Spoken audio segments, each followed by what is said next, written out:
Cordial y atento saludo. Es muy grato poder estar con ustedes en este canal de YouTube dedicado al estudio de la acción de tutela, y en esta oportunidad vamos a estudiar el tema de perjuicio irremediable. Para ello vamos a consultar el decreto 2591 de 1991, como es acostumbrado, que en Colombia es el decreto reglamentario de la acción constitucional de tutela, y en el artículo número 6, para estudiar lo que tiene que ver con el perjuicio irremediable, entramos al artículo 6, que habla sobre las causales de improcedencia de la tutela. Dentro de las causales que contempla como causales de improcedencia de la acción de tutela, tenemos 5 causales. La primera de ellas tiene que ver con la siguiente, que expresa que la acción de tutela no procederá cuando existan otros recursos o medios de defensa judiciales, salvo que aquella se utilice como mecanismo transitorio para evitar un perjuicio irremediable. Allí está entonces la palabra clave, el perjuicio irremediable. Entonces, ¿qué quiere decir lo anterior? Que si bien es cierto, la acción de tutela procede en todos los casos para la defensa o amparo de un derecho fundamental, la misma no procede cuando existen otros recursos o medios de defensa judicial. Pero aquí aclara que aún existiendo dichos recursos o medios de defensa judicial, la misma, o sea la tutela, sí procedería cuando se utiliza como mecanismo transitorio, que ya miramos en un anterior video lo que era mecanismo transitorio, para evitar un perjuicio irremediable. Y aquí, anteriormente, este mismo artículo 6, numeral 1, definía lo que era el perjuicio irremediable, y lo concebía en los siguientes términos. Bueno, aquí está muy pequeño, pero dice que se entiende por perjuicio irremediable el perjuicio que solo puede ser reparado en su integridad mediante indemnización. Eso es lo que decía la legislación anterior. Aquí estoy consultando la página del Senado de la República en Colombia, estamos en el año 2021, y dice que el perjuicio irremediable se entendía anteriormente que era aquel perjuicio que solamente podía ser compensado o reparado mediante indemnización. Pero sin embargo esa frase fue declarada inexequible por la sentencia C018 del 93. Corrijo, por la sentencia C531 del 93 declaró inexequible esa parte que decía que el perjuicio irremediable se entendía como aquel que solamente podía ser reparado mediante una indemnización, y precisamente la Corte, yo leí la sentencia, pero aquí pues hago un resumen de la idea central. La Corte declaró que era inexequible ese apartado por cuanto, al decir que el perjuicio irremediable solamente entendiéndolo en términos monetarios, económicos, reparatorios, pues desbordaba, o más bien limitaba el carácter de la acción de tutela, que tiene como fin la protección de los derechos fundamentales, independientemente de que se cuantifiquen en dinero o no, o que puedan ser reparados mediante indemnización monetaria o no. Entonces, esa fue como la idea central de esa sentencia, y lógicamente ustedes puedan leerla para que puedan conocer más a detalle los aspectos de esa decisión. En todo caso, esa definición de perjuicio irremediable que existía antes, que lo asemejaba a aquel que solamente se podía reparar mediante indemnización, pues esa noción como tal fue sacada de nuestro ordenamiento jurídico.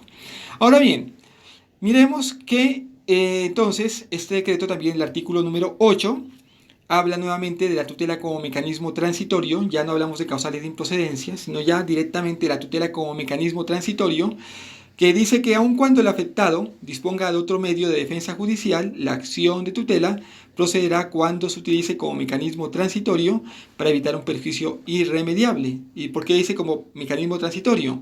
Lo que estudiábamos en el anterior video es que la misma ley dice que aquí, en el inciso tercero, dice que el afectado puede interponer la tutela para la defensa transitoria o el amparo transitorio de su derecho, pero en todo caso, si procede otro mecanismo de índole legal o constitucional, ese mecanismo debe interponerlo en los 4 meses siguientes a el amparo por medio de sentencia de tutela que ha dado un juez. Entonces tendría 4 meses como máximo. Puede ser menor el tiempo, pero el plazo máximo para interponer la acción que ordinariamente pues puede hacerla efectiva para proteger ese derecho en la vía ordinaria, pues tienen que interponerse en los 4 meses siguientes. pues hoy dice tutela como mecanismo transitorio, pero la condición es que para que la tutela actúe como mecanismo transitorio debe existir un perjuicio irremediable. Dicho sea de paso, el decreto entonces ya no define, antes lo hacía, ya quedó esa definición tachada como, o más bien, fue declarada inexequible.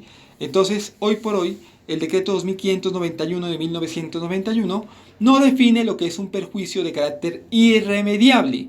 Sin embargo, como bien sabemos nosotros, aquí, en este estudio de la acción de tutela, nos remitimos a lo que la Corte Constitucional, como suprema autoridad e intérprete de la Constitución política, establece al respecto. Entonces, este organismo judicial, que es el máximo de la jurisdicción constitucional, sí ha definido, por medio de una sentencia que es muy importante, la sentencia T-225 de 1993, lo que debemos entender por perjuicio irremediable. Aquí está la sentencia, yo ya la descargué, ustedes la pueden consultar en la página de la Corte Constitucional, sentencia, o simplemente en Google o Google, como queramos llamarle, colocamos sentencia T-225 de 93 o de 1993, y normalmente la primera búsqueda que aparece es pues la de la Corte Constitucional.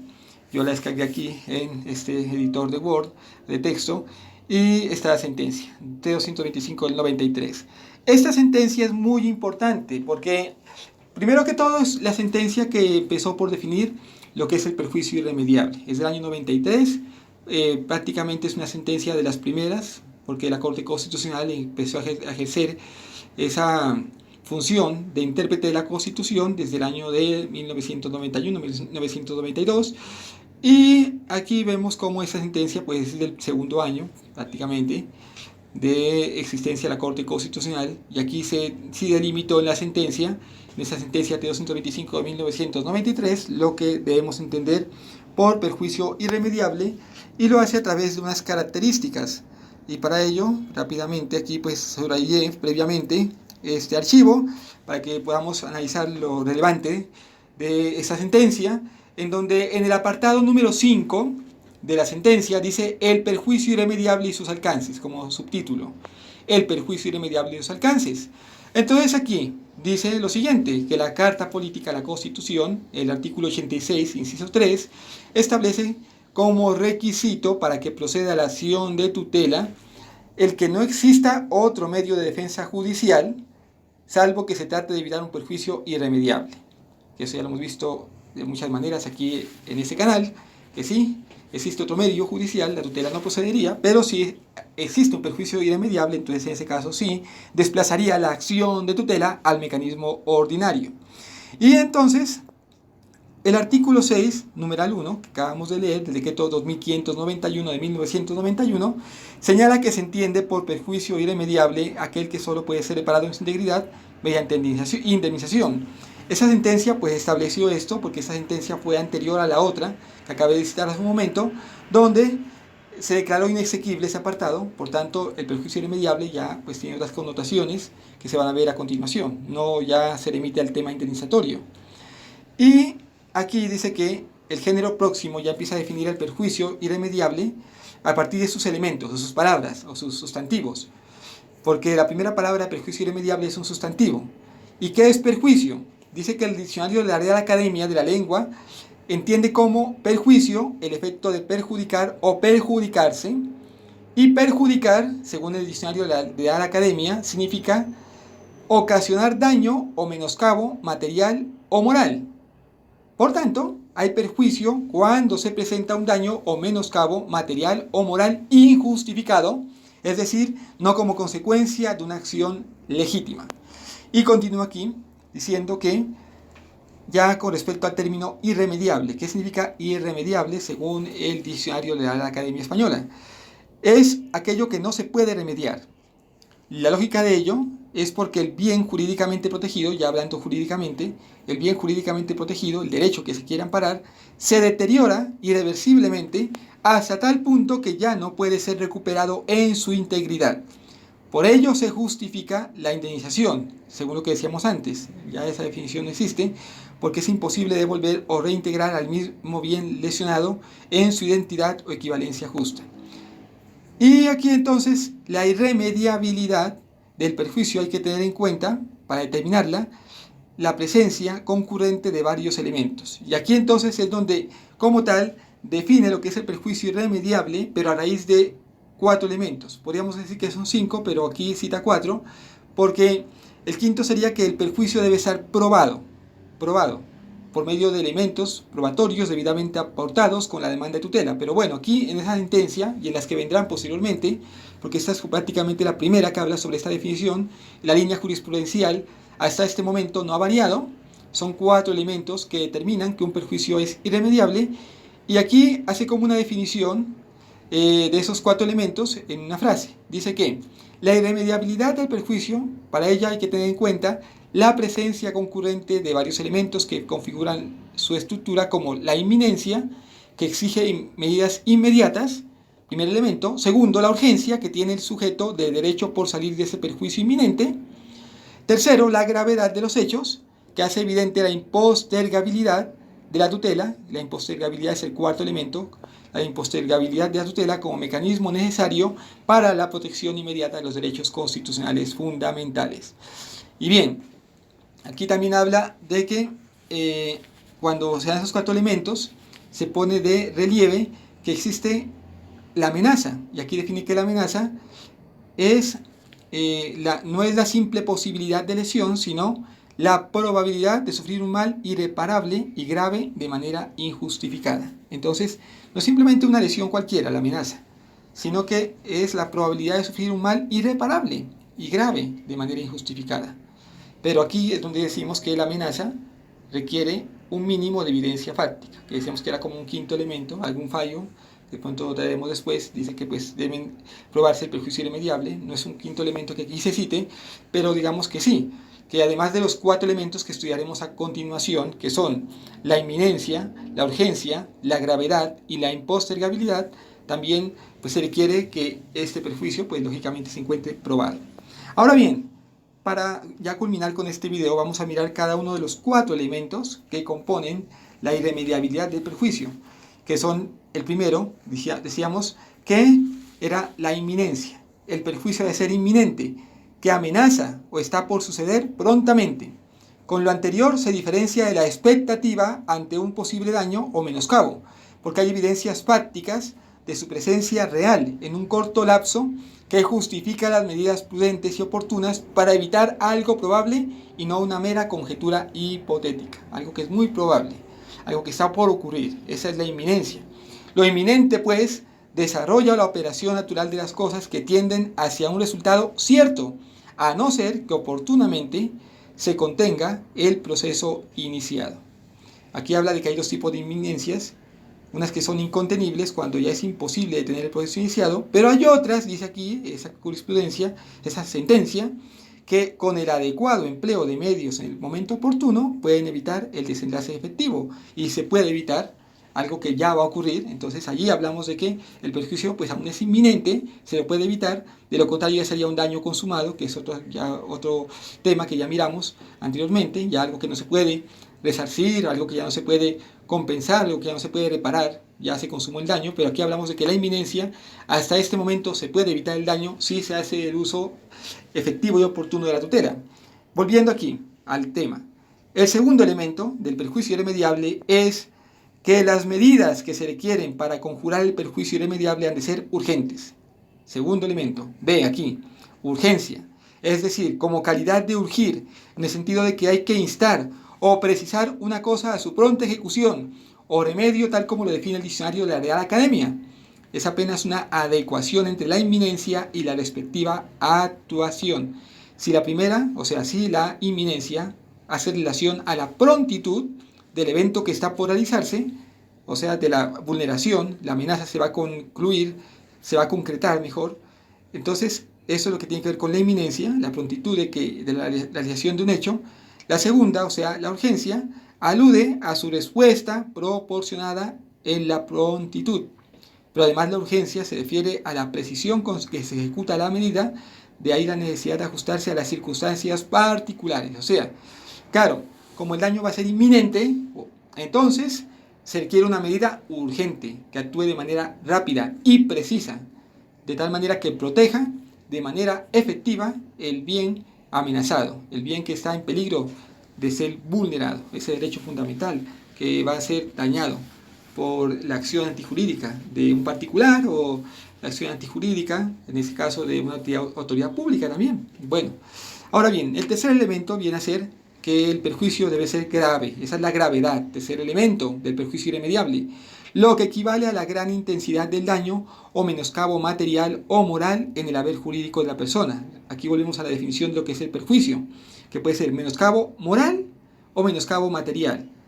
Afecta el presupuesto, según la definición del diccionario de la Academia, presupuesto, o más bien el dinero, o como digamos, el bien económico, o también pues, puede hacer alusión a un daño de carácter moral, que si bien es cierto no se puede cuantificar en dinero, sí afecta pues al sujeto que lo sufre moralmente, porque pues tiene que ver con sus sentimientos, tiene que ver con lo que es inmaterial, intangible, pero que efectivamente el ser humano, pues ciertamente para él es un bien jurídico.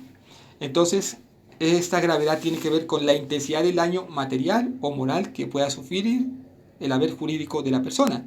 La gravedad obliga a basarse en la importancia que el orden jurídico conceda a determinados bienes bajo su protección, de manera que la amenaza a uno de ellos es motivo de actuación oportuna y diligente por parte de las autoridades públicas. Es decir, que esa afectación o amenaza sobre el bien jurídico debe ser una afectación que realmente sea de gran significación para la persona, ¿sí? De manera objetiva, de manera probada.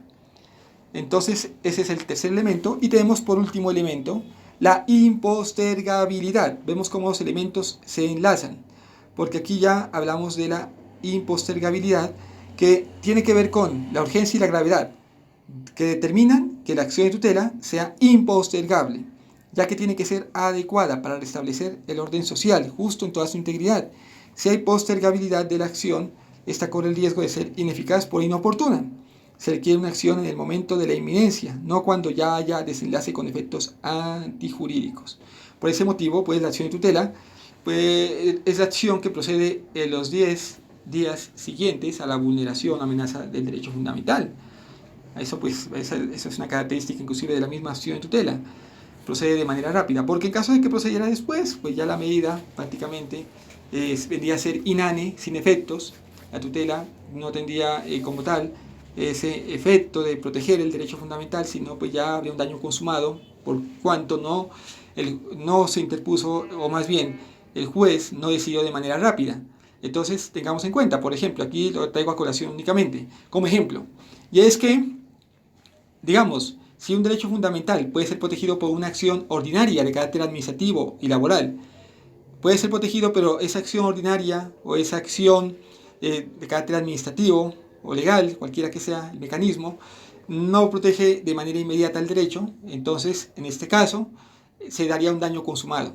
De allí que la tutela se resuelve en 10 días para garantizar que no se concrete ese perjuicio. Entonces, por ese motivo, vemos que la impostergabilidad hace alusión precisamente a eso, hace alusión a que va a proceder de manera rápida, impostergable, con el fin de que se proteja de manera oportuna el derecho para evitar que se concrete la irremediabilidad del perjuicio, que ya no sea posible devolver las cosas al estado anterior. Y bien, entonces, esto que hemos acabado de ver, pues son los 4 elementos que tienen que ver con el perjuicio irremediable, y que pues nosotros aquí hemos mirado que lo que se quiere aquí por medio de este perjuicio es proteger a la persona que interpone la acción de tutela de que se concrete un daño en su derecho fundamental. Entonces, visto esto, pues ya continuaremos con otro tema más adelante. Espero que haya dado claridad sobre lo que es el perjuicio irremediable y su relación con la utilización de la tutela como mecanismo transitorio, porque recordemos que este elemento va atado, o este concepto de perjuicio irremediable va atado a la posibilidad de interponer la acción de tutela como mecanismo transitorio, debemos probar entonces que hay un perjuicio irremediable en ciertos casos. Pero eso cuando, especialmente, cuando existe otro mecanismo judicial, otro mecanismo que proceda ante autoridades judiciales, que pueda de alguna u otra manera desplazar a la tutela. Recordemos que hay mecanismos que de manera ordinaria protegen un bien jurídico, pero como esos mecanismos, la justicia tarda mucho en resolverlos, 6 meses, 1 año, 2 años, entonces ahí decimos, bueno, si yo voy o acudo a la jurisdicción ordinaria, administrativa, o bueno, la ordinaria en sus especialidades, laboral, penal, civil, y si yo acudo a ese mecanismo y voy a demorarme mucho tiempo, y si en ese entretanto en que yo interpongo esa demanda ante esas jurisdicciones y por medio de la demanda ordinaria, ya el bien jurídico ya sufrirá vulneración, entonces yo digo no, voy a alegar el perjuicio irremediable con el fin de que sea el juez constitucional quien en 10 días pueda resolver mi situación, pueda dictar una medida que proteja mi derecho fundamental para evitar precisamente la concreción de este perjuicio. Pero debemos probarlo. Entonces esa es como la aplicación práctica del perjuicio irremediable. Hacer que la tutela proceda aunque exista otros mecanismos de orden legal que puedan proteger ese mismo derecho, pero cuyo procedimiento pues se demora mucho tiempo, entonces necesitamos algo inmediato, algo que resuelva el perjuicio irremediable. Muchas gracias por la atención, espero que pues sigan suscribiéndose a este canal, cualquier pregunta, cualquier inquietud, estamos ahí atentos en los comentarios para que nos los hagan. Muchas gracias y hasta una próxima oportunidad.